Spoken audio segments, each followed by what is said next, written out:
Hey, it's James at JBS. I found another little issue, and little issues make big issues.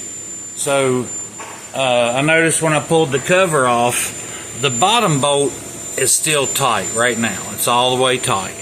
But this piece here moves freely.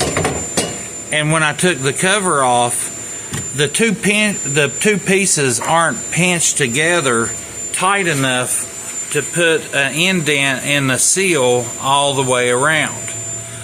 So, and it's the same thing on the KRX too.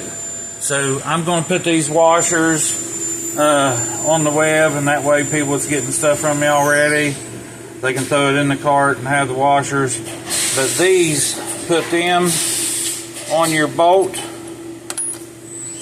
and then install your bolt, and then it pulls the seal, the cover up to the seal tight and won't leak.